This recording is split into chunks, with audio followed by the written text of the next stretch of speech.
everyone, and welcome to Insight. On Monday, June 16th, Prime Minister Peter O'Neill was served an arrest warrant by police, which was linked to the Paraka payments investigation. In this Insight edition, we bring you Prime Minister Peter O'Neill as he answers questions about the series of events triggered by the serving of the arrest warrant. Mr. Prime Minister, thank you very much for your time and welcome to this special Insight program. Thank you very much, and it's good to be back on the Insight once again. Okay. We are speaking today because a lot of our people have a lot of questions about what transpired starting Monday, 16th of June. Okay. On that day, the police served what they still maintain is a legal arrest warrant on yourself. Yes. You've had your lawyers in court challenging the validity of that warrant. Yes. We have interviewed many people, and they are of the general feeling that you should be going in for questioning by the ITFS and by the fraud squad. What are your reasons for not doing so? The basic reason is this: they don't need to get a warrant to ask me to go in for interview. Warrant is basically when you go and seek warrants, is when somebody has got in breach of a court order. It is not a warrant where we need to just turn up and be interviewed and then assess the evidence before you and whether charges can be laid or not. So I think that the police have virtually jumped the gun. So this matter is before the court. It is within my legal right as a citizen under the Constitution to go to court and get court's interpretation on what has transpired. But I cannot say that we are trying to avoid being interviewed. This matter has been in discussion for quite some time now, since the matter broke out several months back. Mm-hmm. And I think it's important that we put the politics of these issues outside of it and let the investigations and the legal issues be taken into the issues in court so that we are able to put this matter to rest once and for all. The courts are the most independent area where we can resolve these issues. When there are disputes, we naturally go to courts. And I think it's important that we allow the courts to do their job. Right. You speak of politics. You're trying to put the politics aside. Please explain.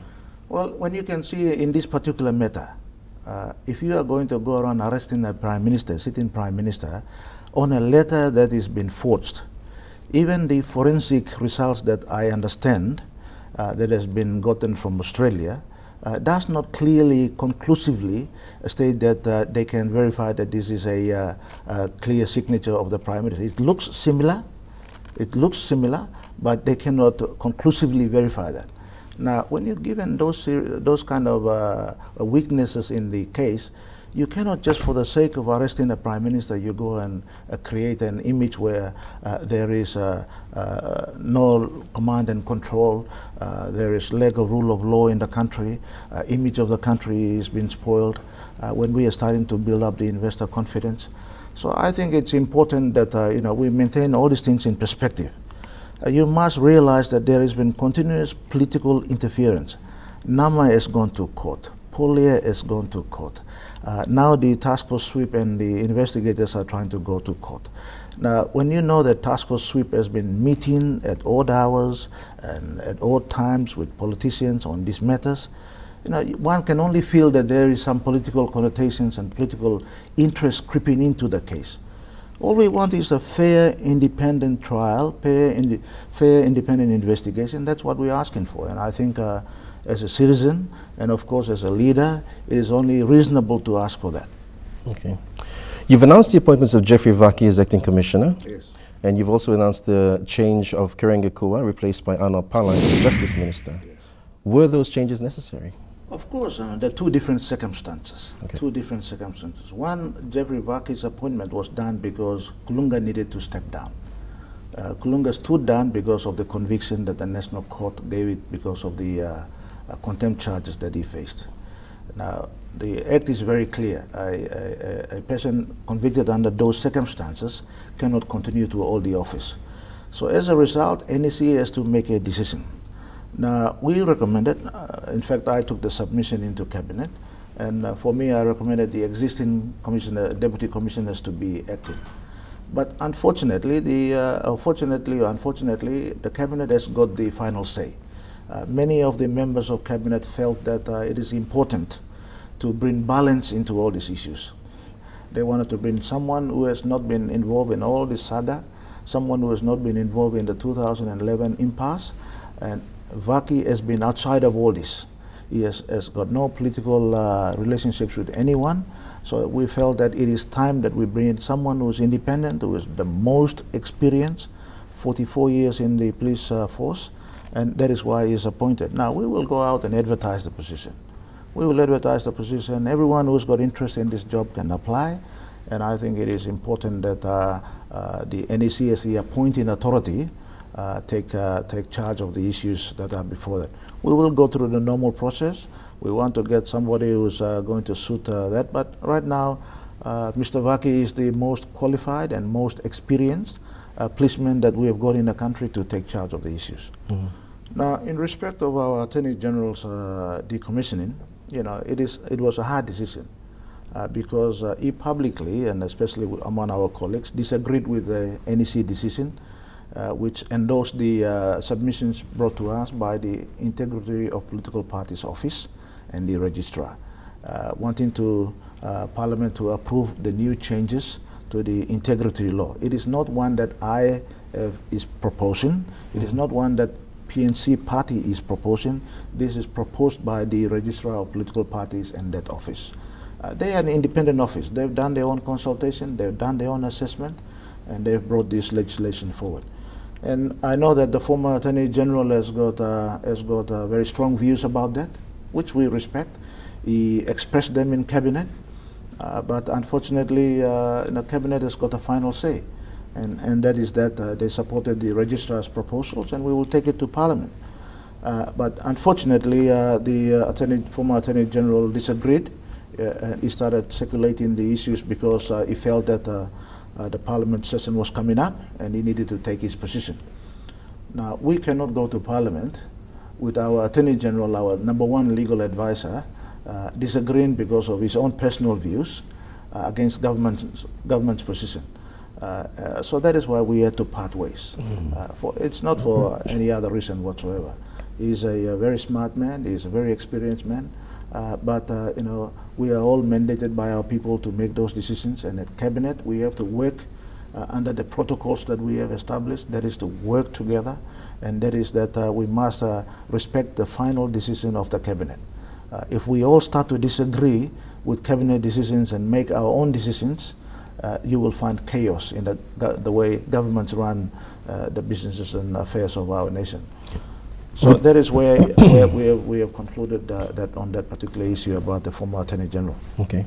Would it be fair to say that Mr. Anopala, who is now the Attorney General, yes, was previously in the same position, yes, and then Cabinet replaced him?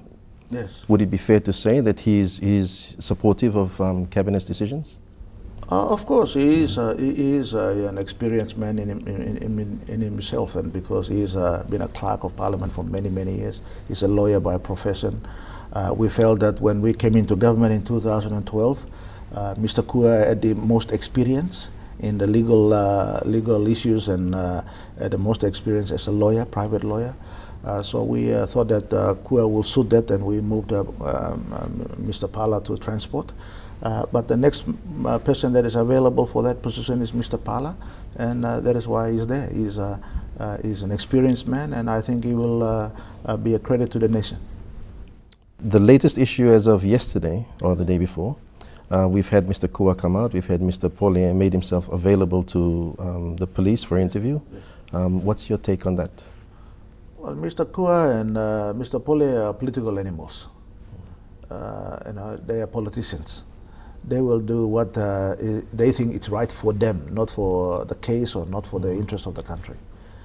Of course, Mr. Pole has got a lot to explain. He's got more to explain than anybody else, and more to explain than the Prime Minister and the Finance Minister and any other person in this case. So it's good that he showed up and tried to explain himself, but we shouldn't be politically grandstanding this issue. Try to make himself look like an angel, you know. We know that he's not an angel.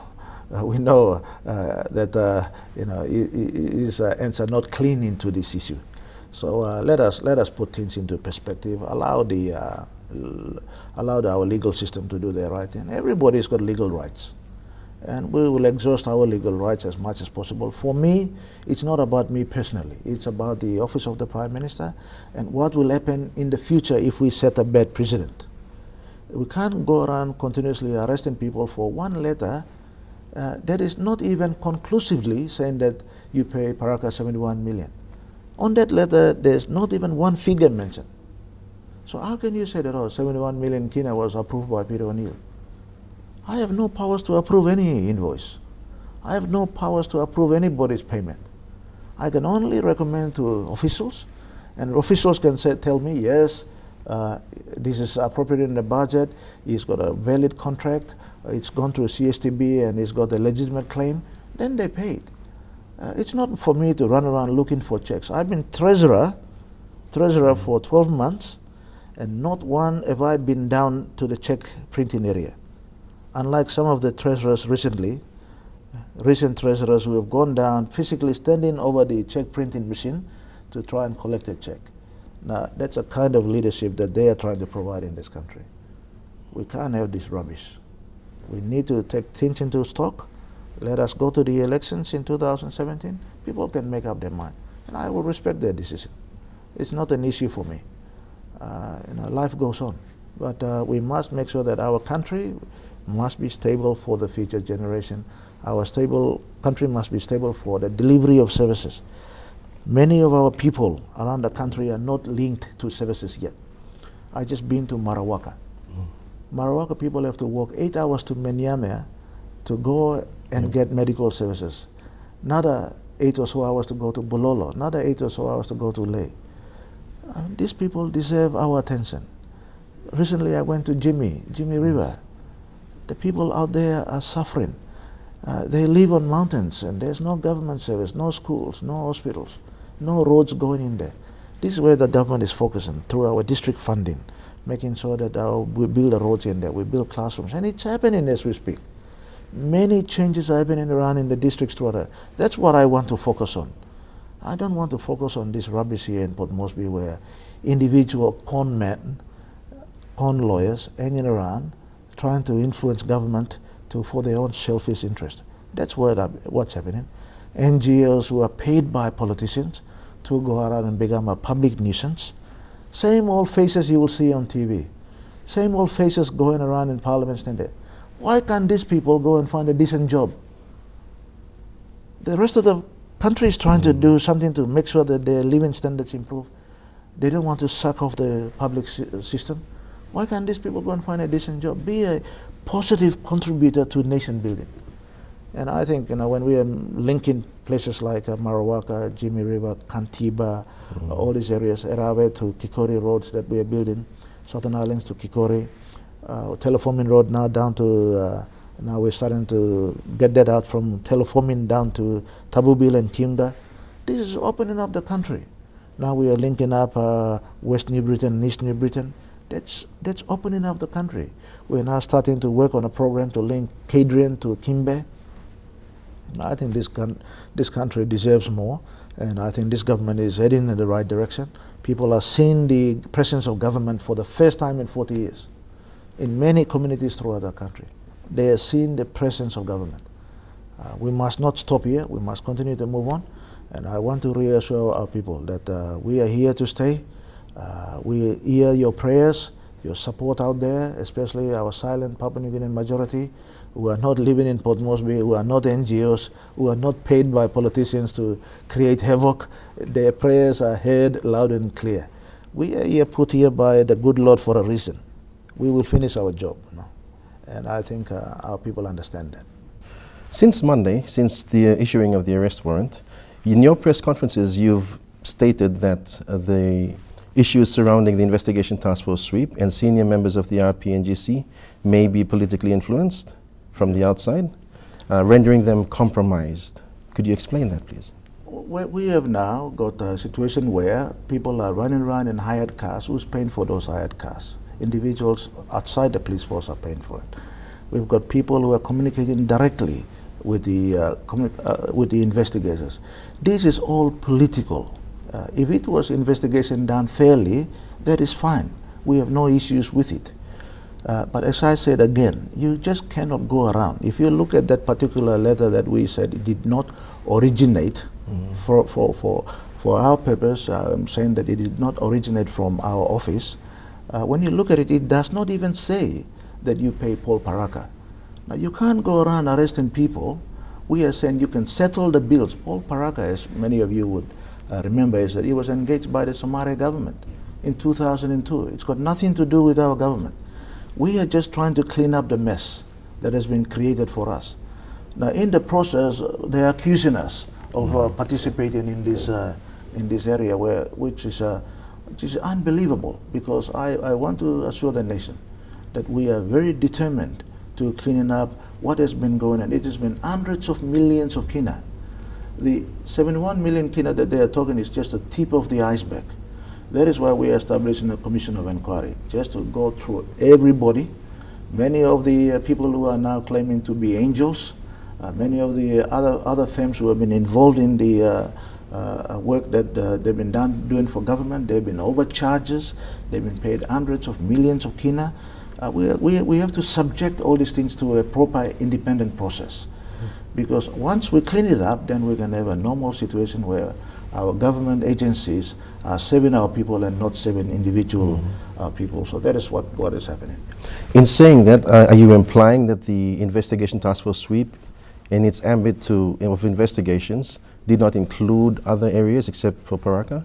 Well, investigation task force sweep was just established as an interdepartmental arrangement. It is not an organization established under law. Really, the investigations were carried out by policemen and women from the police department. So all the files that we have now got under that task force sweep will go back to and the same officers who have been involved in the case will continue to do the work. Since established in ICAC, it has always been our intention that we will bring some of the administrative aspect of task force sweep into ICAC. And that's precisely what we're doing. So ICAC will be now set up. We want to get it ready because we have to be ready for the funding arrangement in 2014-15 budget. We need to get the administrative structures right. And then we will get the independent commissioners appointed through a very rigid screening process so that we have the right people. We don't go through this experience again. I think Papua New Guineans are fed up of all the institutions of government being compromised. We need to start cleaning it up. Mr. Prime Minister, speaking on behalf of the people, can I ask you one question? Sure. Did you sign that letter? No, I want to say this again. That letter did not originate from my office. That letter, the signature looks the same. That letter, only the photocopy is being examined by our investigators. That letter was addressed to Don Pole. So Don Pole should have the original. He should have the original. Why can't they produce that? They are continuously using the photocopy to go and do forensic tests. They are continuously using, the signature appears to be like mine. But I do not recall signing that letter. Every letter that goes out of the Prime Minister's office, we don't run a taka shop. It must be recorded properly. All our staff, we don't employ one person in the office. We employ 20 or 30 people in the office. It must go through a process before the letter goes out or letter comes in for signing. It must be recorded. Even none of them can find this letter. But somehow a photocopy is floating around, which now the investigators depend on as the Bible, and they can go around charging people. We need to get these emotional issues out of that. Yes, you may not like me as a Prime Minister. You may not like me as your leader. That's your view. That's fine. That's accepted. I respect that. But you don't try to destroy a country's image and the country to try and pursue your own political agenda. Some of these colleagues of mine who want to be Prime Minister, there's only one place that can make you Prime Minister, on the floor of Parliament through the ballot from our people. That's it. Nowhere else you can get the ability to become Prime Minister, on the floor of Parliament and through elections. Social media has now come to the forefront of discussing current political events, and more so in the fallout created by the arrest warrant on the Prime Minister. However, Mr. O'Neill says that social media sites like Facebook are not wholly representative of the country's population. Putting it back into context, if you look back to the other instance, the last instance where you had to replace ministers in cabinet, Yes. You sacked former Treasurer Don Paulier Yes. and former Petroleum and Energy Minister William Duma. Yes. And you said you were doing this for the sake of solidarity in cabinet, solidarity in government. Yes. Do you think, in light of recent events, that those changes then were in fact a destabilizing factor for the government? It can be seen that way because it's up to people to realize that. But you don't. You have to notice that the majority of the members support the changes that I've taken. It is done through a consultative process. It's not a one-man decision. We consulted the leaders of the coalition partners. We consulted the ministers. We consulted the party members before we took those decisions, and they are not easy decisions. And decisions like that has happened before. Somara has sacked many senior ministers before. Sir Julius Chen has sacked many senior ministers before. But many of them accepted the decision of the Prime Minister and the government and moved on.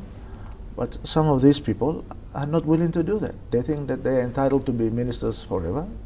Some of these people think that they are entitled to those perks and privileges of being a minister. But there are others who can also equally do the same job. So I think all in all, because of some of the issues that are now being debated in public now, it may seem to be destabilizing, but I think for the long term you will see a much stronger government coming out of this than before. Speaking about the public, would you agree that public opinion has swayed against you since this saga began? Public opinion always gets swayed on issues in Papua New Guinea. We understand that. But I know that the majority of Papua New Guineans out there know that we are doing a good job for the country. Let me explain that. Our education policies are now starting to deliver results. Increased number of kids going to school. Hundreds of millions of kina extra invested in education. Hundreds of millions of kina invested in tertiary education. When you look at the colleges and all the other fundings that we are putting through, I think you will find that the education has never received more attention than we have done in this government. The second issue is in the basic health care.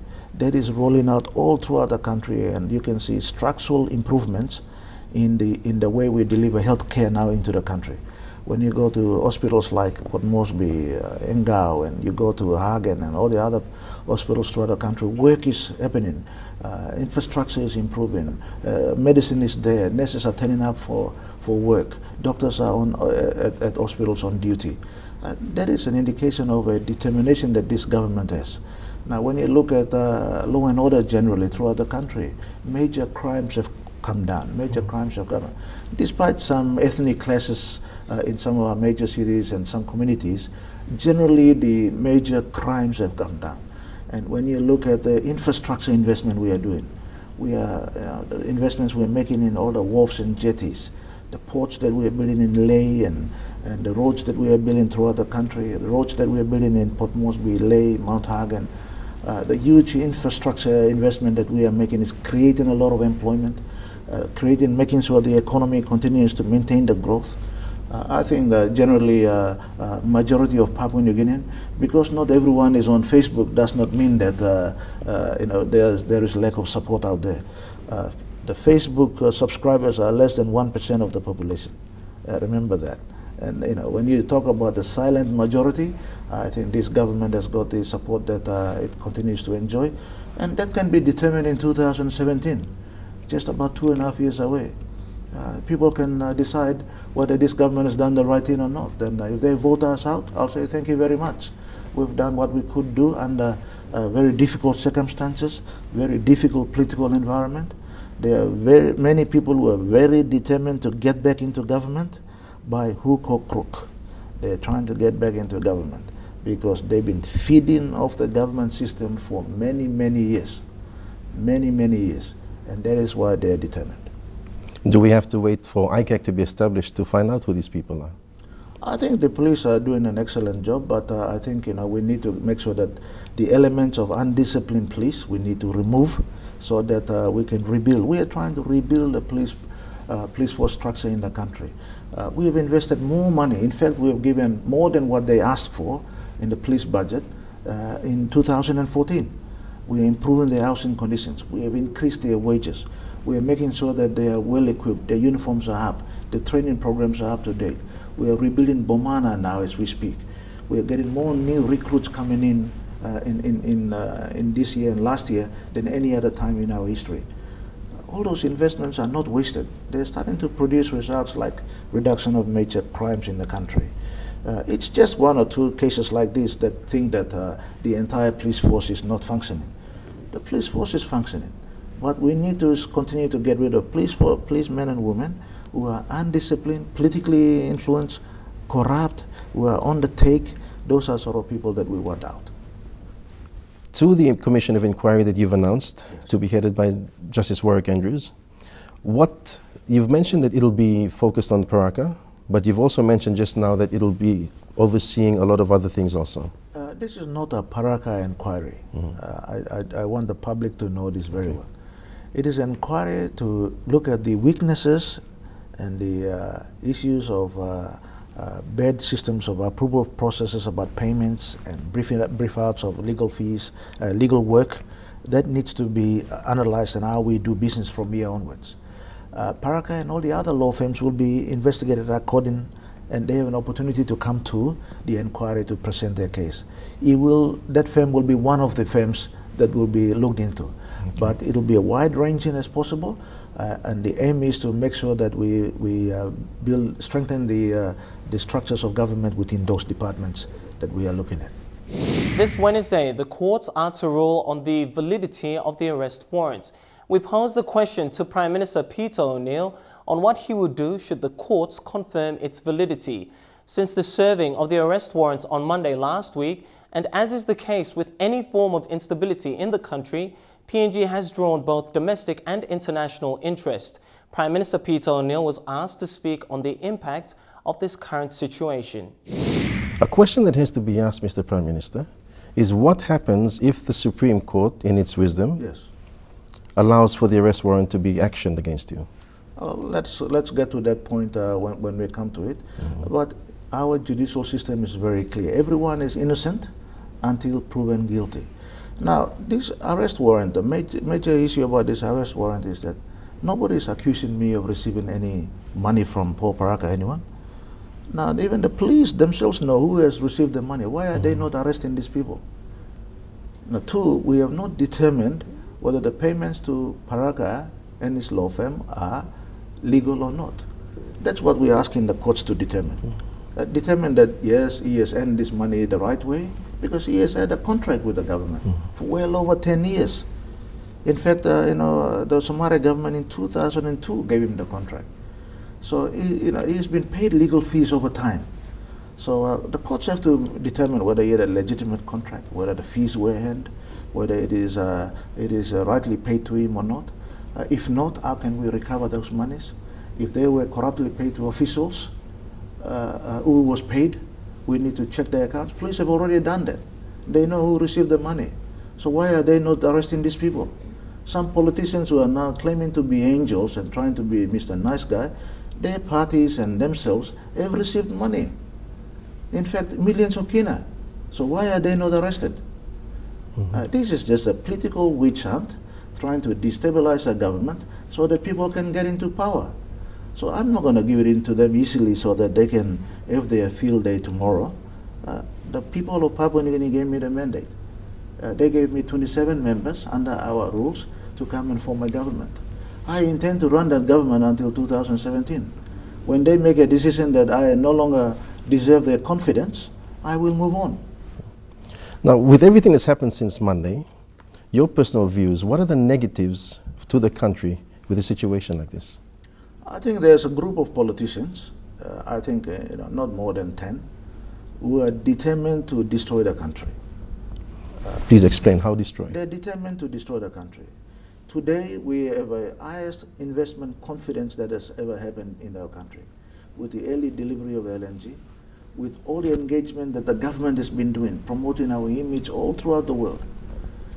When they go around and making accusations, wild accusations without any proper evidence, they are destroying the image of the country, image of the government. No investor would come into the country when they see that there is no rule of law, because they're investing their money.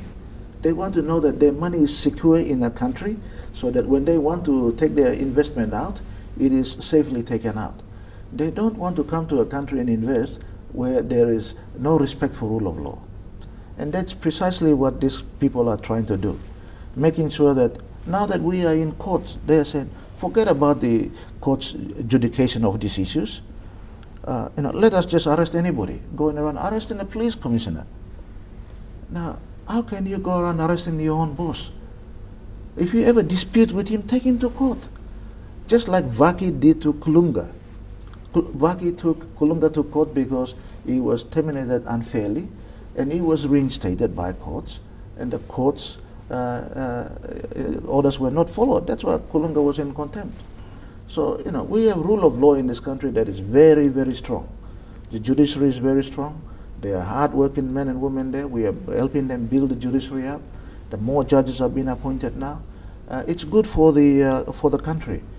But the international image of the country has been spoiled by a few determined people by any way, shape, or form they want to get into government. And the only way they can get into government is by destroying the prime minister. So they think that the government will collapse. But I can tell you, PNC has got close to 60 members of parliament, with a very strong backing of the other coalition partners. We are here to stay. They have to be more convinced. They have to give us their policies so they can convince our members that they are worthy of assuming this office. What are they going to do for the country? Not one shred of evidence that they have ever done much good for the country. Many of them have held very important positions in government. Some of them have been ministers for works. Some of them have been ministers in government that has been all in very key infrastructure portfolios. What have they done? They have not built one bridge. They have not built one hospital. They have not built one school. What have they done in the last 10 years when some of these people were in government? Now you can see evidence everywhere what this government is doing, what we plan to do over the next 2.5 years before the elections. We are determined to change this country. And some people don't like it because they've been feeding off the system. We are determined to address our power issues in the country. We are addressing our infrastructure issues in the country. We are addressing the decline in hospital standards in the country and delivery of health care in the country. We are addressing the education and the young Papua New Guineans, thousands and thousands of them who are missing out on the school system. Now we are getting them back into the school system. Those are clear examples of a government that is focused and doing some work. And we are determined to see this through. Believe me that we will. Okay. Now you speak of people with political connections, or people currently in politics. Can you provide the names of who these people are, or do we expect to see these people brought to justice? You have seen them on your TV, many times. Few people who are always appearing on your TV, few leaders who are there. You don't have to be an Einstein to know who these people are, but they know themselves. There are 4 or 5 of them, and nobody else. And the same NGO group leaders who are hanging around Port Moresby streets trying to create problems. We know who they are. They don't represent anybody. They just sit on the Facebook writing very defamatory and degrading statements about leaders. That doesn't affect me. I am determined to doing a job, and I will continue to do it. A question with regards to the police and this whole saga. They saying that the arresting of Mr. Vaki and his questioning were for the perversion of justice, or for perverting justice. What do you say to that? How can you be determined of a perversion of course of justice when the matter is still in court? Are you the judge? Are you the jury? You have to respect the courts. Let the proceedings go. Are you in a hurry? Somebody is leaving town, so you want to be in a hurry to get somebody arrested? When you analyze all these things, it always happens just before the parliament sits. They always come out with all sorts of things and come out fighting. And then all of a sudden they go into hiding. And then 1 week or so before the parliament sits, they come out fighting again. It's a normal strategy that they are doing to try and continue to create. It will continue until the vote of no confidence period comes to shape, and then they will go into hiding after they fail that as well. So we know who they are. You know. There's a now famous analogy that a lot of our people on the street say when we have instances of leaders going to courts, maybe for their own reasons to avoid prosecution. Yes. And the man on the street says, why prosecute and charge and beat up a youth who snatches a bag to look for a 20 kina that he really needs to survive? Yes. Many of the people on the street say the same should be done for political leaders. What's your view? It's based on evidence. Everything must be, our judiciary system is based on evidence. The rule of law applies on evidence. If the youth is physically doing something, of course he must be charged. In these instances, there is no evidence to suggest that somebody benefited from some of these issues that is before. Not one person has said that Paul Paraka lawyers has paid Prime Minister or anybody. There's some who have received funds according to the investigations. Well, they need to be answerable. That's fine. There's nothing wrong with that. But you cannot go around charging people on documents that are false, documents that did not originate from the Prime Minister's office, documents that are contestable, until you have a real evidence, or you cannot go around charging people on hearsay. So every person who is under those circumstances, whether you're a leader or an ordinary citizen, have the same rights. You can go to courts. Go to the public solicitor's office, get a lawyer and go to court and contest that. And people are doing that.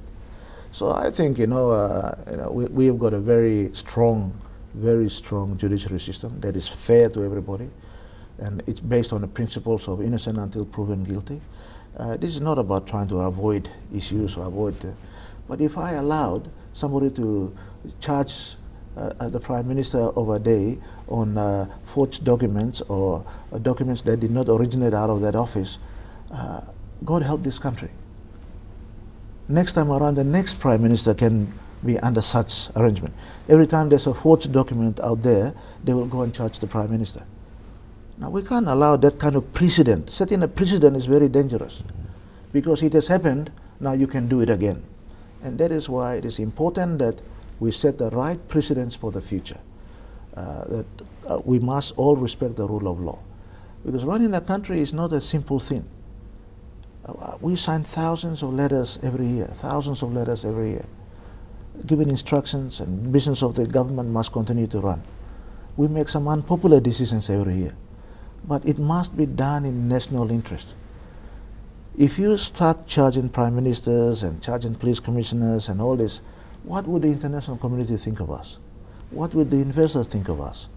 What is the average villager who is out there looking for services to provide think of us? We are busy looking after ourselves and we are not looking after their interest. This government is doing that. We are making sure that we respect rule of law, we continue to provide decent services for our people, and we will do that for the next 2.5 years. The only test for any leader is the elections, whether you have the confidence of the people or not. Nobody else between now and then can say that they speak on behalf of majority of the people. Nobody. That majority was given at the time of the elections, and they gave it to us. We have to exercise that with prudent care so that we discharge our duties in a manner that is going to benefit the nation and our people, and that's what we continue to do. With the current focus on the arrest warrants against the Prime Minister, focus has again shifted to recent economic decisions he has made. Mr. O'Neill now gives us the state of the economy, how we are handling our debt repayment obligations, and just how much LNG revenue will be affected. Your cabinet ministers, notably Richard Murrow, had a strong point to make in one of your press conferences about the impact of this situation on investor confidence, which you have addressed. Yes. There are other international organizations who are watching what Papua New Guinea is going through. One of these is the Asian Development Bank. And the analysis of the country, ADB says that GDP growth is expected to hit unprecedented highs in 2015. And this will only have an less immediate impact on the current economy, mainly because the 80% of the LNG project is owned by shareholders outside of PNG, so which means revenue will be held offshore. And the fact that employment has cut down from over 16,000 to around 2,000 maximum once fully operational. Yes. Where does that leave Papua New Guinea? Well, Papua New Guinea is in a very unique stage. Knowing, and we agree entirely with what the ADB's assessment is, because ADB is a big investor in the country, and they support Papua New Guinea government through a lot of infrastructure development in the country. The issue that we have is that we all knew that the LNG project is going to come to its end, especially the construction phase. So what we have done is that as government we have taken a deliberate approach. We've entered into a deficit budget so that we can fund the infrastructure. What it means is that we wanted to get all the skilled labor who were trained by the LNG project to walk into the construction phase of the construction industry in the country. And that is happening. A lot of them are now returning back into all the other construction, like the builders and road contractors and likewise. So I think the employment is now not necessarily declined, but it has shifted from one industry to the other because of a deliberate government intervention. The second issue is that what are we doing to make sure that we also further increase more employment in this industry? We are encouraging the fast tracking of Stanley gas. That has been just approved through a development forum in Kiunga. We are now talking very aggressively with Interoil and Total to make sure that they get into a feed stage quickly and then to a final investment decision very quickly so that we can start the next LNG project as quickly as possible. So we are working very closely with the partners in so far as trying to create the industry to continue to grow. At the same time, we are now looking at making sure that we encourage exploration industry to continue around the industry, which is also a big investment. Many of them spend hundreds of millions of US dollars in exploration alone. So that industry must be encouraged to continue to go out there and look for more oil and gas. That is in respect to the oil and gas. But generally, the economy is doing well. The performance so far is that revenues are above projection. Collections that we are getting for the government is above projection. Our tax office and customs who are collecting all these funds are doing a very, very good job.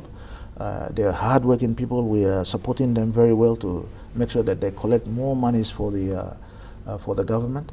The second issue is that the expenditure level is very much contained in the appropriations that we have done in the 2014 budget.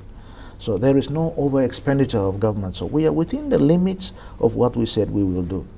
Our debt levels that people are complaining about all the time, that we have exceeded our debt levels, that is not true.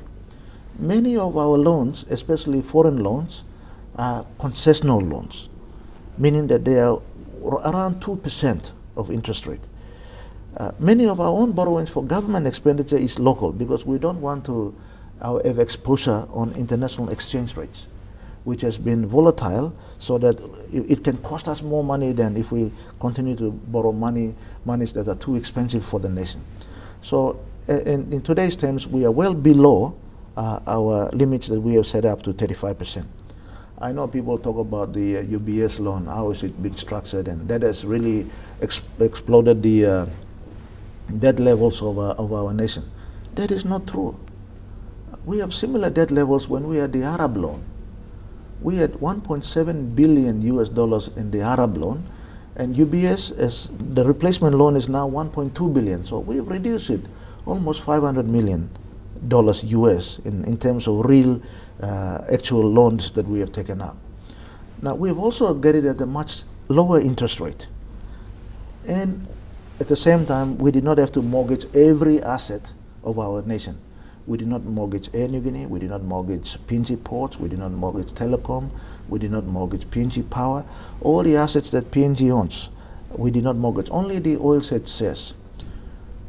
The argument that we borrowed so much money and that's why the thing has gone up is ridiculous, because like before, when the Somalia government was there, we are parking the loan outside of the government accounting system. So the loans have been taken care of by the SOEs, and the SOE that we are talking about is Petromin. Petromin was set up by Somalia government for this purpose, to all our oil and gas and mineral assets in the country. So we are now strengthening that. NEC has made a decision to transfer all the assets that we own on all the small little mining and petroleum companies into Petromin.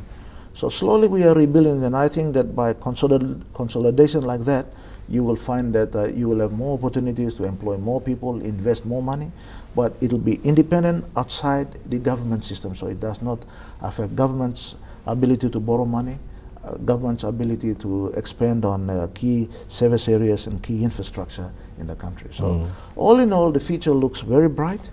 Inflation is stable. Many people talk about foreign reserves. We have close to 11 months of cover still available. Almost 11 months over close to 10 billion kina worth of foreign reserves. Now that's more than enough. Many countries around the world do not have that kind of reserves available.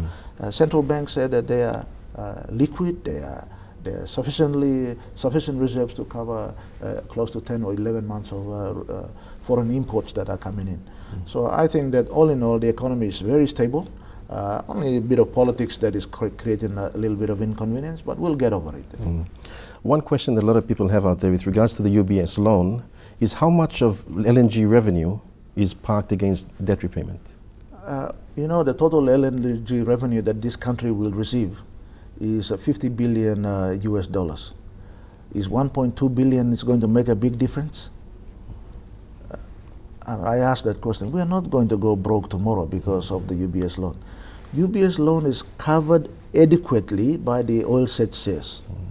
Right now, what I don't understand by our critics like the former treasurer is that he agreed, and we all agreed, that we were prepared to pay the Arabs $9.85 to buy the shares, $9.85 Australian cents. And now we are buying at $9.82, even cheaper, and he disagrees. No, I said, we should pay the Arabs. We shouldn't buy it at $9.20. When you're talking about savings of millions and millions of kina, that difference is very important to PNG government. And when you're talking about even a cut of 0.5% in interest rate, you're talking about millions and millions of kina. That is very important. That can build how many classrooms? That can build how many roads? You have to look at it in that perspective. You know, we have done a good deal here. Last Friday, the oil shares closed at $9.82. So meaning that we have made $1.62 per every share that we own. So when you convert all these things, it's close to about 600 million kina that we have now in terms of the share market. But internal valuation by oil sets and all the other stockbrokers, they are saying that these shares are worth 800 or 900 million kina, 800 or 900 million kina. If we want to sell it in bulk, that's the sort of price that we will we can sell it for. So that is the difference of after repaying all the loans off, how much money that this country can make. If we say tomorrow we sell the oil shares, that's how much money PNG government will get. So I don't see how this investment can be a wrong investment when oil sets is the biggest oil company in the country. It is the biggest employer in the country. It is the biggest taxpayer in the country. So I think arguments are just politically nuisance. So sometimes when we continue to argue about something that is factually incorrect, we all get tired of it. I think the facts are there for people to see. Let them make their own judgment. There are some people who will have a negative view about me all their life, and I wish them well. But I have a job to do, and I'm not here for a beauty contest and trying to please the judges, beauty contestants, judges to judge me on that. I'm here to do a job. Now, with regard to international organizations focused on PNG and its development growth, Moody's Investor Services, it's reaffirmed PNG's B1 credit rating, so that's a good thing. But the ratings agency is also concerned about government's growing debt. Yes. You mentioned their growing debt. Moody's conclusions are contained in a recent report of theirs on PNG, which looked at the country's credit profile in terms of economic, institutional, fiscal strength, and more importantly, its susceptibility to event risk. The most critical of these evaluations is institutional strength, which it regards as very low for Papua New Guinea. Yes. And it's a scale of 2 out of 15, Yes. which is not very good. Yes. The ratings agency says transparency surrounding off-budget and public sector enterprise borrowing was lacking. Do you agree with that finding? I agree with most of the things that Moody's have done, but Moody's also acknowledged that we as a country are not providing them enough data. We are in a data vacuum because our National Statistical Office has not been functioning well for many, many years. We are rebuilding that organization. Data is very important when you want to analyze trends of what activities in an economy. But many of the assessments we agree, like weakness in our institutions. We agree that that is happening. That is why when we go back to this commission of inquiry that we are setting up, it is not targeted to try and take carriage of cases, individual cases.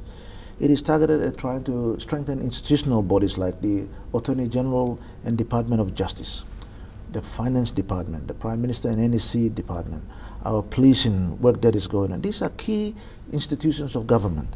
And we must make sure that they function independently without much corruption, influence of politics, bias, all these things that we are talking about. And the Moody's assessment of it is quite correct. And I am hoping, because the inquiry will be led by a Judge Warwick Andrews, who has done an excellent job in the recent Rabal Queen inquiry. And one of the recommendations of that Rabal Queen inquiry was that he proposed some legislative structural changes in the recommendations, which we are now taking on board and working on it. We want that similar kind of recommendations for all these institutions. How do we strengthen Attorney General's office? Do we all the briefing out of legal work to private firms? How can it be assessed? Because these are millions of kina, but they don't go through a tender process. Some law firms associated with politicians have been given more work, which has been paid hundreds of millions of kina without proper scrutiny. And this is where we need to strengthen it. A second thing is about the finance department. How do you pay all this kind of, if they are not been budgeted for? You have no powers to pay outside the unbudgeted items. Is it from savings? Is it from surpluses from projects that they appropriated by Parliament, but it is there for us to spend within the Appropriation Act so that we can make sure that it is legally spent. So all this institutional strengthening must be done, and that is why we believe that many of the recommendations are correct. On the issue of the debt and talking about SOEs, I agree also. That's why we're putting this Kumul structure, where we are now going to pass in this session of Parliament. We're going to introduce the Kumul structure bill, and hopefully we'll take a vote that will consolidate all the investments into one structure where it'll be independently run. There'll be no more political appointments, no more board appointments for them. It'll be structured so that it is independently managed, reporting directly to Parliament only, not to anybody else. And that is how we are approaching it. It'll give some clarity on many of the issues that Moody's is talking about. Whenever our Papua New Guineans, our people go to shops, Yes. the main thing that they source their budget on and they place in their budgets is the prices of goods. Yes. So obviously inflation, which will still be increasing for the next couple of years. How do we counter that now? Well, now with the exchange rate being stabilized, as you know, many debates have been going around about the exchange rates going down. It's not because the benchmark set by the central bank was too low. In fact, the benchmark set by central bank were very consistent all the time. But the margins that the banks were charging were quite large. And that is why when you see the bank's balance sheets, you will see that most of the revenues are coming in from foreign exchange dealings. Most of the profits are coming from there, and not from lending book. So the government felt that we needed to discuss this. The Treasury people spoke to the central bank. Central bank is the custodian of the monetary policy and the setting of the management of the exchange rates. And that is why now the new benchmarks are set and the new rules are set, where now there is stability in the foreign exchange rate at the moment. That rate is not done because we are running out of foreign exchange.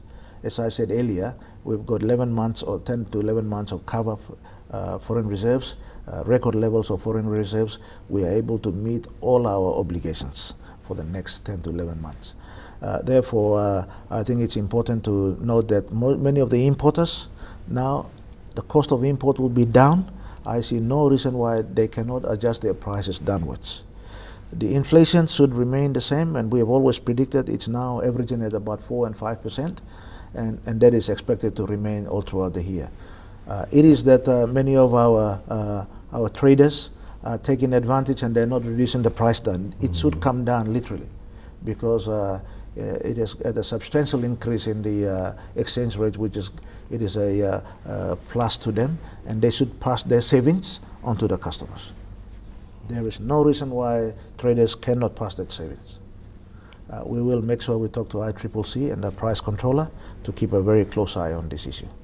While speaking on current issues, Prime Minister Peter O'Neill also touched on the state of the country's mining focus and the government's push for more diversification into renewable resource sectors. Revenue growth, we'll speak about revenue growth. It's been adversely impacted by developments in the mining sector, obviously, including lower global prices of the country's commodity exports. The situation reflects in part the lack of diversification in our economy. Is that correct? Yes, and that is why we are now investing heavily into agriculture and tourism and SMEs in the country. We need to increase more manufacturing. When you can see a lot of tuna factories that are going up, it's because government's deliberate attempt to diversify the economy. We've been over-dependent on mining and oil and gas. We cannot afford to do that. Once we do that, we ride with the global commodity prices. When the commodity prices are good, our economy does well. When it goes down, our economy does poorly. Now, we cannot afford that. We need to stabilize the economy, and that is why we have to continue to invest heavily into large-scale agricultural projects in the country. The Sepik oil palm is one of them. We are determined to get that going. We are determined to get a large-scale agricultural project going in the Makam. We are determined to get the large-scale dairy project going on up in Hilimo, and a lot of other agricultural projects that we are investing. We are encouraging oil palm, and we are encouraging trying to revive the coffee industry in the country. The agriculture minister is doing an excellent job. He has now set up the agriculture rice policy, which will now mean that we can make sure that we get decent investors to come in and grow rice in the country. So all this is happening because we feel that we need to diversify our economy. Also, many of these industries can employ a lot of our people. You see the tourism industry can employ thousands of people. Agricultural industry, thousands of people. Construction industry, thousands of people. Manufacturing industry, same. So I think it's important for our economy and our employment opportunities as well. Recently, these are other national issues we're touching on now. Recently, we had to declare a state of emergency in Porgera with the Joint Disciplined Forces operation up there. Yes. And do you think the law and order situation can be maintained after the police move out of there? Yes, we are talking to the community leaders, and I want to say the policemen who are doing that work in Porgera has done an excellent job. When they went in there, they did a very good community awareness. They spoke to all the villagers and all the illegal settlers who were settling, illegal miners, giving them ample time to move out and tell them, listen, leave this area where you are illegally occupied. And then they went in there with the assistance of the local leaders and started cleaning it up. And of course with decent notice and decent timing.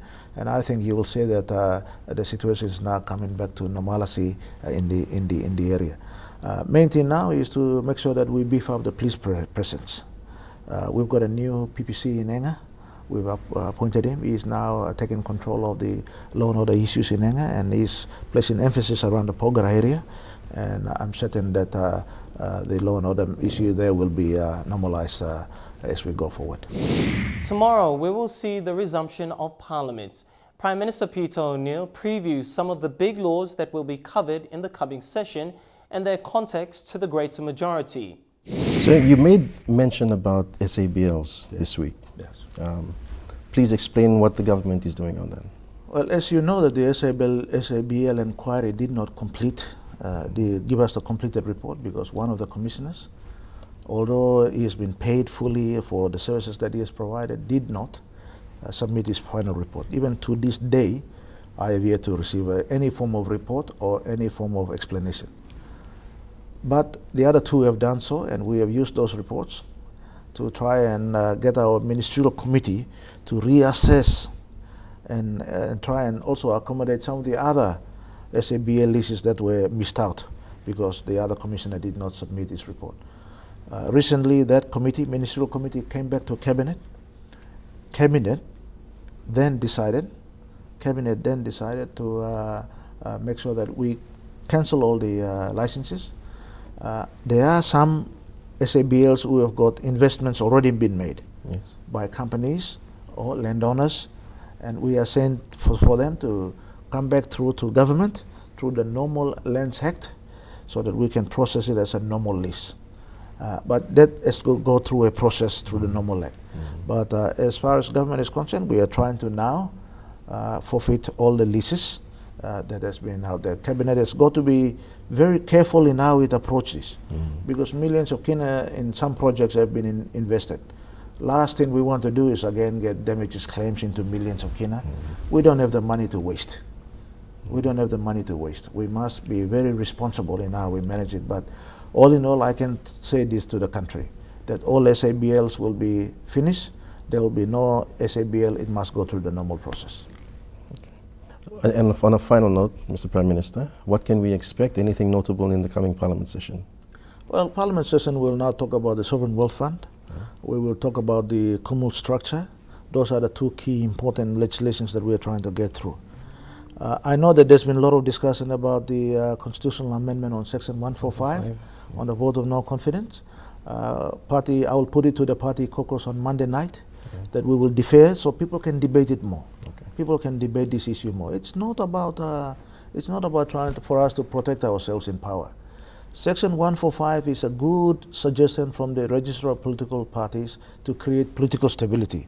Stability in parties, stability in government. So we need to clearly look at the provisions that are there and not emotionally trying to say that Peter O'Neill is trying to remain in power forever. So he is bringing this submission through. For me, I would like to get all the members to agree to it. And we might say that, listen, let's start implementing the new amendments in 2017, after the elections. So that government that comes after 2017 is not playing politics, looking behind its back all the time because there are a lot of knives out there trying to stab the leader so that he cannot govern the country properly. We have to run this country as a business that is going to serve us and give benefits to our people. That's how many countries around the world have been managed now, as a business, as an opportunity to improve people's living standards. And we have been not doing that for many, many years. It is now an opportune time to do that. And Section 145 is one of those mechanisms that can provide that. So that we have, only thing that is destroying this country is politics. We have good people. We've got big investor confidence. We've got a large resource base, and I think the only thing that is destroying this country is politics. We have a very strong legal system, very strong and very independent parliamentary process, but the political maneuverings and backstabbing is killing our country. Prime Minister Peter O'Neill, thank you for your time on Insight. Thank you again for inviting me, and let me conclude by saying this. Over the next few weeks, we will have some very important international visitors coming through. Very, very important. This week, we have got close to, I think, 3,000, that's what I'm told, Pacific Islanders, especially from Melanesian states, who are coming in for the Melanesian Festival of Arts. And next week, also this week and next week, the leaders of the Melanesian, the prime ministers and ministers of those countries are also here for a special Melanesian leaders meeting. The following week, following month, in July 10th to the 12th, the Japanese prime minister and close to 150 delegations, strong delegation, are coming to Papua New Guinea. So I think this is important that we give him a very good reception so that they go away with very good memories, rather than making sure that we sell the wrong image of our country. So my appeal to all our citizens is that, listen, politics is going to be here. We can play politics later. Let us look after our visitors and give them a good welcome and let them live with good memories. Thank you.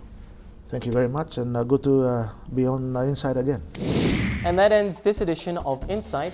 As always, we try and bring you the latest happenings in the country and get our leaders to answer your questions. Should you wish to watch this program again, please log on to our MTV online website on www.mtv.com.pg under Programs. For any comments or queries about our show, please email us on comments@mtv.com.pg. For now, it's good night and have a pleasant evening.